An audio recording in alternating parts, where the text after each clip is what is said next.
सर्वप्रथम जानते हैं महाराज ये नैमिषारण्य क्या है? कोई भी पुराण प्रारंभ होता है तो उसमें पहले नैमिषारण्य का नाम आता है।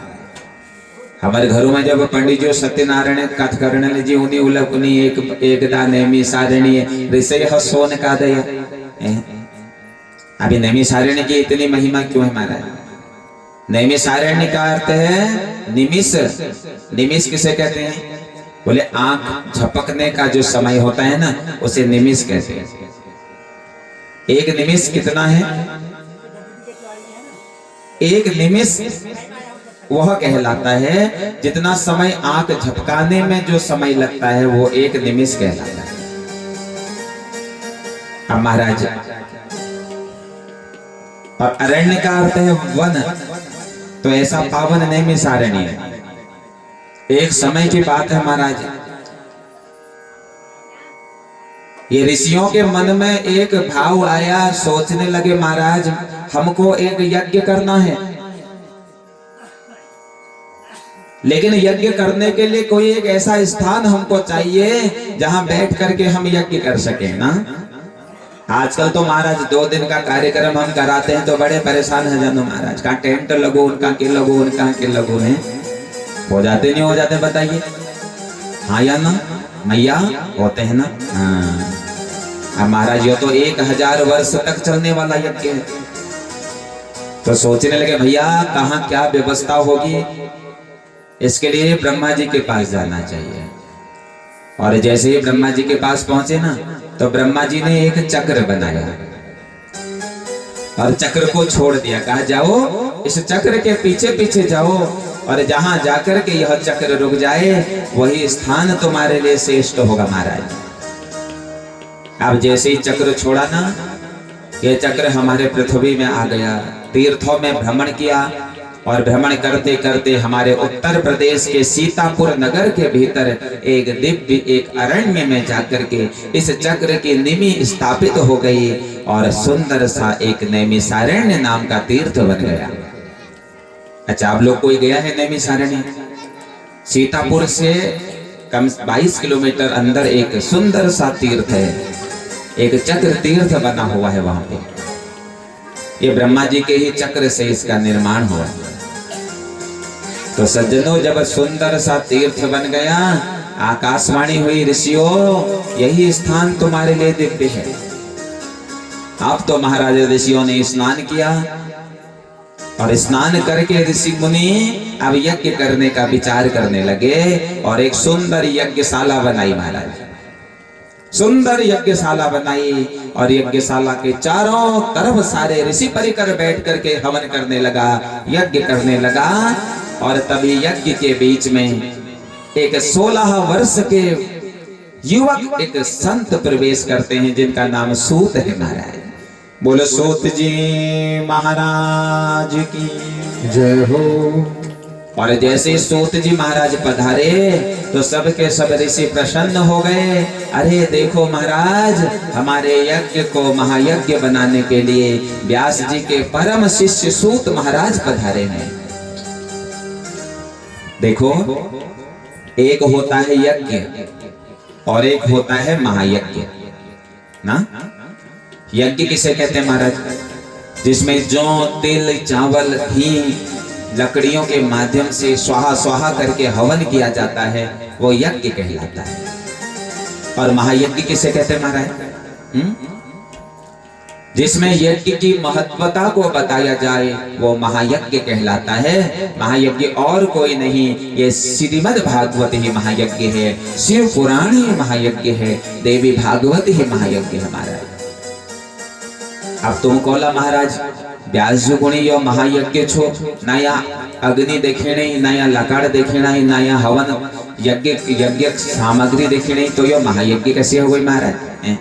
देखो यहाँ पर भी एक महायज्ञ चल रहा है जिसमें हवन कुंड का काम हमारे कान कर रहे हैं माताओं। ये कान हवन कुंड का काम कर रहे हैं और जो कथा हम आपको सुना रहे हैं ना, ये कथा सामग्री का काम कर रही है। और इस कथा से जो हमारे भीतर जो ज्ञान जागृत हो रहा है ना बंधु, वो अग्नि का काम कर रहा है महाराज। तो ये महायज्ञ है बंधुओं। तो ऐसा दिव्य महायज्ञ, हमारे यज्ञ को महायज्ञ करने के लिए सूत जी महाराज पधारे हैं। ऐसा सुना तो सब के सब ऋषि खड़े हो गए बंधु। कोई ऋषि 80 साल का है, कोई ऋषि 100 साल का है, कोई ऋषि 120 साल का है महाराज। इतने बड़े बड़े ऋषि मात्र 18 वर्ष के सूत के स्वागत के लिए खड़े हो गए भाई। सूत जी महाराज बड़े अचंभित हो गए। अरे कहा मैं मात्र एक 16 साल का बालक हूं, और ये देखो कोई 80 साल का है, कोई 100 साल का है, कोई कितने साल का है महाराज। एक सुंदर आसन दिया सूत जी को बैठने के लिए अपने सामने। ध्यान देना सब लोग, ये आसनों की भी बड़ी महिमा है महाराज। किसको कहां बैठाना चाहिए, किसको कहां बैठाना चाहिए, हैं? ये आसनों की बड़ी महिमा है। सबसे पहले इसे जानना, हमारे सामने किसको बैठाना चाहिए। माता पिता गुरुश्चैव सम्मुखम आसनं भवे। जो हमारे माता पिता और हमारे गुरु हैं ना, उनको अपने सामने बैठाना चाहिए। सम्मुखम आसनं भवे। माता पिता और गुरु को हमेशा अपने सामने आसन दिया जाता है भाई।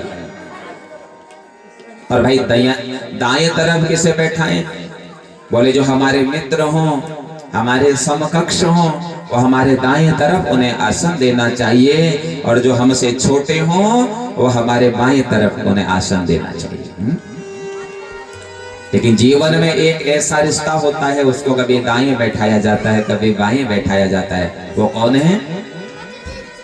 कौन है बताइए आप लोग? वो हमारी पत्नी है। पत्नी को कभी दाएं बैठाया जाता है, कभी बाएं बैठाया जाता है। आजकल हमारे पहाड़ों में एक बड़ी सुंदर परंपरा छो, भैया वो बैजा दो। मतलब कभी शास्त्रों का हमने विचार ही नहीं किया कि पत्नी को कब दाएं बैठाएं, पत्नी को कब बाएं बैठाएं। पत्नी हमेशा तुम्हारी वामांगी नहीं होती, किसी किसी परिस्थिति में पत्नी को दक्षिणांगी भी होना पड़ता है। अब आजकल तो सब चौपट हो गया है। पहले के समय में जब विवाह परंपराएं विधिवत तरीके से होती थी, आजकल सब डीजे में खत्म हो गया। आधा डीजे खा गया, आधा बैंड खा गया। चलिए, रामचंद्र भगवान की। तो पहले जब विवाह होता था ना, तो कन्या का पिता जब अपनी बिटिया का अंगूठा वर के हाथ में पकड़ाता था तो एक बात कहता था कि धर्म अर्थ काम मोक्ष में तुम मेरी बिटिया को अपनी सहचरणी बना करके रखना। कहता था ना। हाँ, तो सहचरणी का अर्थ है मित्र। पत्नी व्रते बंदे विवाहे चतुर्थी सह भोजने मखे दाने जपे श्राद्धे पत्नी तिष्ठति दक्षिणे। तुम्हारे घर में जब भगवान का पूजन हो रहा हो तो पूजन के समय में पत्नी हमेशा दाएं तरफ बैठनी चाहिए महाराज। ठीक है? हाँ, पूजन चाहे कोई भी हो। तुम अगर यज्ञ कर रहे हो तो यज्ञ करते समय पत्नी दाएं तरफ होनी चाहिए। बच्चों का विवाह कर रहे हो तो पत्नी दाएं तरफ होनी चाहिए महाराज। अब बाएं तरफ कब हो महाराज?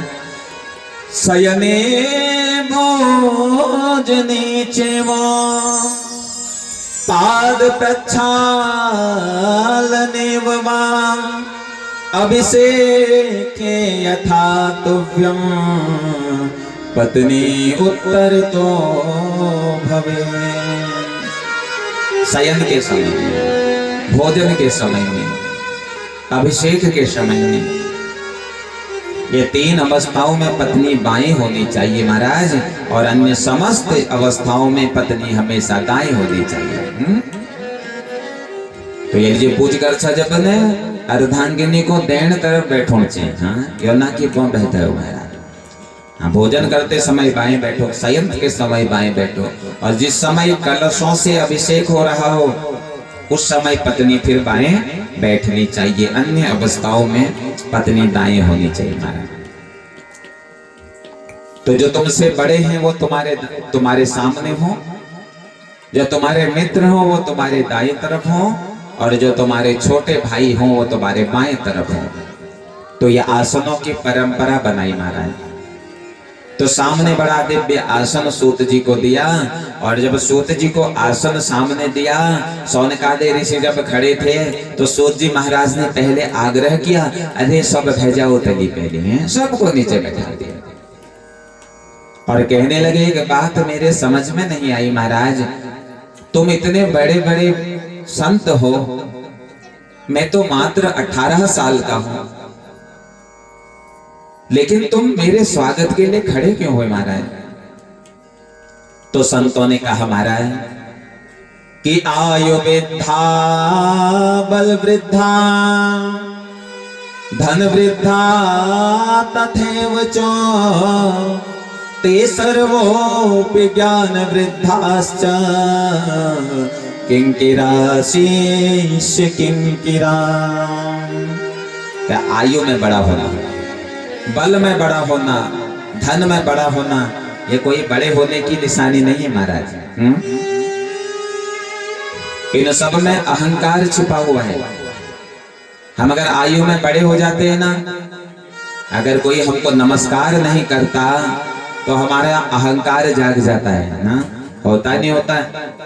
हम बड़े हों और हमारे सामने कोई छोटा बच्चा अगर आए, अगर वो हमको नमस्कार नहीं करे तो हम कहते हैं अरे देखो महाराज क्या संस्कार दे रखे हैं इसको, ये नमस्कार तक नहीं कर रहा है। तो एक अहंकार ही तो है उसमें कि मैं बड़ा हूं और ये मुझे नमस्कार नहीं कर रहा है। तो आयु में बड़ा होने में भी एक प्रकार का अहंकार है महाराज। अब हम थोड़े बलवान हो जाएं महाराज, तो बलवान अगर हम हो जाते हैं तो फिर और बड़ा अहंकार हमारा जाग जाता महाराज, हम बलशाली हैं। भगवंत कृपा से अगर थोड़ा धनवान अगर हम हो जाते हैं महाराज, तब तो फिर क्या कहना है, फिर तो किसी से बोलते भी नहीं। थोड़ा सा धन अगर अधिक हो जाए घर में तो महाराज फिर बोलना भी बंद कर देते हैं, अरे हम तो धनवान हैं भाई। और देखो ये तीनों चीजें धीरे धीरे समाप्त होने वाली हैं। आज से 5 साल पहले जो आयु थी आज वो आयु नहीं बची, आज से 5 साल बाद जो आज आयु है वो भी नहीं बचेगी महाराज। आज से 5 साल पहले शरीर में जो बल था वो बल आज नहीं रहा, और आज से 5 साल के बाद जो बल आज है वो भी नहीं रहेगा। आज से 5 साल पहले जो धन हमारे पास था आज वो धन नहीं बचा, और आज से 5 साल बाद जो धन आज है तो वो भी नहीं बचेगा महाराज। ये तीनों में अहंकार छिपा हुआ है और तीनों धीरे धीरे समाप्त होने वाले हैं। अरे श्रेष्ठ तो केवल ज्ञान है महाराज।